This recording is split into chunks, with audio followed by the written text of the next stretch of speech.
పౌర సరఫరాలు మీకు ఎరికే రేషన్ కార్డులు, కొత్త కంట్రోల్ బియ్యము, ఈ రేషన్ బియ్యాలకు సంబంధించినటువంటి సరుకులకు సంబంధించినటువంటి ఉన్నాయి కదా కంట్రోల్ షాప్ లెక్కలు చూద్దాం.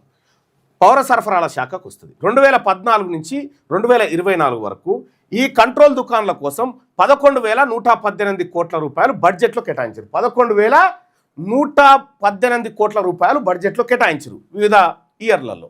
అందులో చేసిన ఖర్చు ఎంత అంటే 6,621 కోట్లు. ఓన్లీ కంట్రోల్ బియ్యం పైసలే 4,497 కోట్ల రూపాయలు మింగిర్రు ఈ దొంగలు కేసీఆర్, రేవంత్ రెడ్డి, బీజేపీ. నేను లెక్కలు మాట్లాడుతూ ఉన్నా, వాళ్ళేమో లాగులో తొండలు ఇడుచుకుంటాము, లేకపోతే ఫోన్ ట్యాపింగ్లో చేస్తాము, కసరగా కెత్తటి దొక్తాం అనేటువంటి డైలాగులు చెప్తా ఉన్నారు కదా. నేను డైలాగులు చెప్పదలుచుకోలేదు, నేను లెక్కలు చెప్తా ఉన్నా. ఈ లెక్కల సొమ్ము ఎటుపోయింది? ఈ లెక్కలు మీరు ప్రజలకు ఎందుకు చెప్తలేరు ఎన్నికల ప్రచారానికి పోయినప్పుడు? నేను అడుగుతా ఉన్నా. ఇక్కడ పౌర సరఫరాల కంట్రోల్ బియ్యం పైసలే 4,497 కోట్ల రూపాయలు దారి మళ్లించారు. ఇది గోదాముల ఎలుకలు బడి సంచులు మేసినట్టుగా దున్నపోతులు లెక్క మేసినాయి ఈ దోపిడి కుల పార్టీలన్నీ.